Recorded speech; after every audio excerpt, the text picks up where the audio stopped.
What is going on, guys? JC here again with you. Wanted to give you another update on the Nextbit Robin. So still really loving the phone, still really enjoying it. That hasn't changed. But I did want to do a couple things. I wanted to show you a little bit of gaming on the device, show you how the device handles games and stuff like that. Also wanted to talk real quick about battery life. And then lastly, I wanted to give you a side-by-side comparison with CyanogenMod.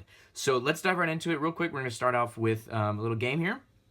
Asphalt 8. It's a really fun game. If you love racing games and that kind of stuff, it's a great game. It's also pretty graphic intense, so it's a good idea to see how it handles on the phone. Now keep in mind, playing intense games like this is always going to drain the battery on your phone. So I've had people ask me like, oh, why does it drain when I'm playing a game? Well, it's because it's pretty intense. And so if we go through right here, as you can see, it scrolls through pretty well. I think it's actually loading an ad. That's why it's being a little slow right now. So ads are always annoying. So shout out to Marines if you're a Marine, hoorah. But anyway, so it'll go through pretty quickly. As you can see, I can just select a race, select an event, and it goes through pretty quick. Start the race. It may take a few minutes to load the race because it's a pretty graphic intense thing. But if you like gaming and stuff, this is a really, really fun game. But real quick on the device as well, battery life, I can touch on battery life for a second. Battery life has been good for me. So it hasn't been blow my mind amazing, like, oh my god, battery life is so good, it can last me 3 weeks and it'll be fine.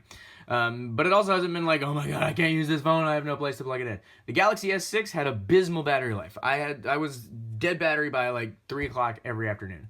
But the Robin, it gets me through most of the day. I mean, I have to plug it into a charger maybe at night as I'm getting ready to go to sleep. Or I'm crawling in bed after dinner and after the day's over and things like that. But other than that, battery life has been pretty decent. So as you can see, the game's got going up here pretty good. And there's no lag. I mean, it's not lagging. It's not slow. I mean, it loaded fairly quickly, and, I'm doing okay. So it's... games run pretty well on the device. The device can handle games pretty well. Let's keep in mind, the processor in here is going to be a Snapdragon 808. That's a 6-core processor. Yeah, I'm not doing very well. So, the processor inside this guy is a Snapdragon 808 made by Qualcomm. So it's a pretty good processor. It's in a lot of other high-end phones. The processor is done really, really well. It's a 6-core processor. So I'm not exactly sure what the clock speed is off the top of my head. I don't remember. But the Snapdragon 808 processor in there. So, and it does really well. As you can see, it handled that game very well. Throughout the rest of the system, it does seem to fly pretty well. Especially after the update that came out, it's doing much, much, much better.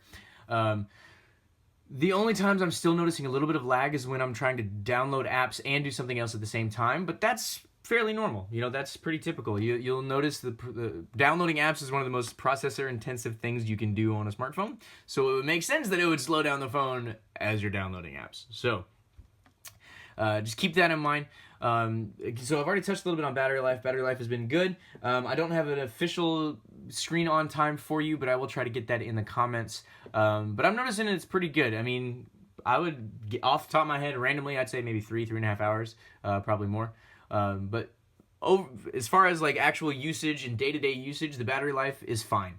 It's not going to blow your mind, but it's not going to make you want to throw it out the window either. So battery life, okay. Definitely still recommending getting the phone. Don't worry about battery life.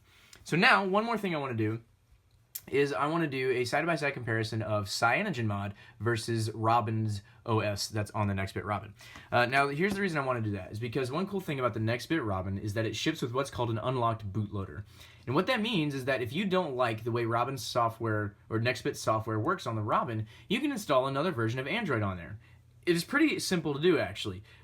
Keep in mind, though, if you ever want to flash another software to your device, keep in mind that it could break your device, it could brick your device, it could make it do things it's not meant to do, and it will almost always void your warranty. So keep that in mind, because that's, unless you know what you're doing or you're willing to spend the time researching, that could not be good. Let's put it that way. It could end up being very bad for you. So make sure you know what you're doing, or you're doing it on a device that you don't mind getting rid of or buying another one of if you have to. So anyway, I have an HTC M8 here running CyanogenMod, and I have a Nextbit Robin running Robin's OS. So we've already been through Robin's OS, right? It's really beautiful, really smooth flowing UI. It's got some really cool, excuse me. I love the color scheme. It's a very, gray, whitish color scheme, so you can see over here. Very grayish white, very clear as far as the notifications and stuff like that. So I like that a lot. CyanogenMod is a little different. CyanogenMod is really similar to stock Android in a lot of ways. So you can see over here we got CyanogenMod on this side. And it looks pretty similar to stock Android, right? Like nothing too unusual, nothing too crazy. And that's pretty much true. CyanogenMod, kind of their big thing is customizations, right? So if you go into the settings of CyanogenMod, you can see there's just pages of settings. And literally almost anything you want to change in the settings about CyanogenMod, within CyanogenMod, you can do.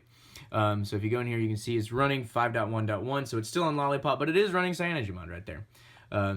I really like CyanogenMod. It's a very clean, it's a very fast UI, it's a very fast software. Now again, keep in mind that CyanogenMod, this is not just a launcher. This is an entirely new software on the phone. So I have removed completely HTC Sense from the M8, and I've put on it CyanogenMod. It's a completely different software. Now it is possible to go back to the other ones if you like, but again, keep in mind if you're ever going to play around with software, installing new software on your phone, keep in mind it could be a very tricky process, and it can break stuff, so just keep that in mind. But as you can see, they both work very well. They're both very fluid. CyanogenMod may be a touch faster on things, I would say. I mean, maybe, but like it's milliseconds of a difference.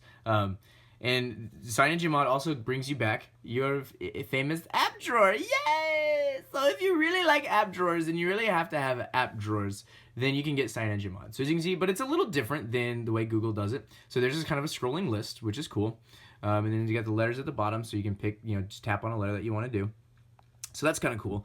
But they brought back the app drawer. They have their own messaging app, their own phone app, their own camera app.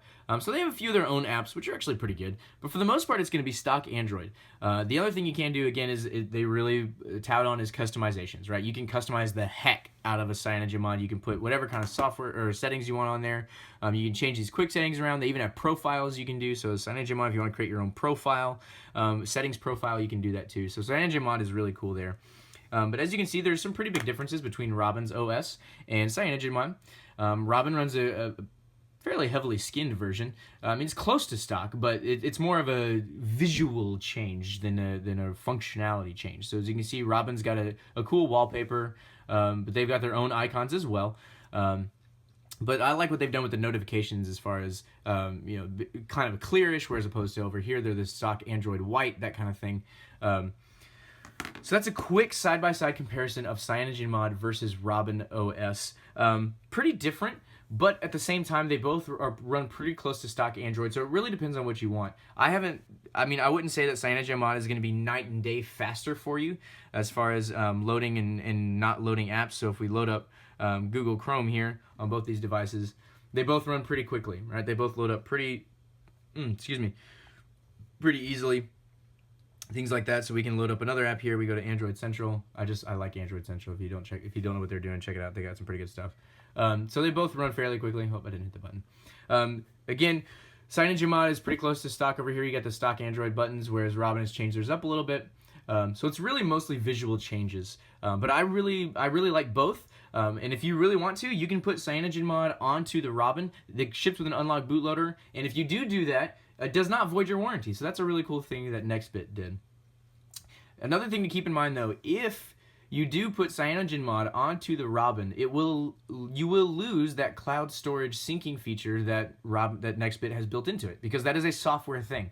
So that is built into Robin's software and not CyanogenMod. So if you want to use the cloud storage on the Robin, which is kind of the big selling point of the Robin, aside the really cool design of it, then you need to keep Robin's OS on there. If you put CyanogenMod on there, you're going to lose that cloud storage. So keep that in mind. I really like both. It's kind of a personal preference to you, but I wanted to give you a quick side-by-side comparison because CyanogenMod is the most popular third-party ROM for Android. So now you can see maybe what your Robin would look like running CyanogenMod. So that's why I wanted to do that. And so that's it, guys. If you have any other questions for me, anything else you want to see, hit me up in the comments. I will do my best to get to it as soon as possible. Thanks. I really appreciate the love, you guys, and I will catch you next time.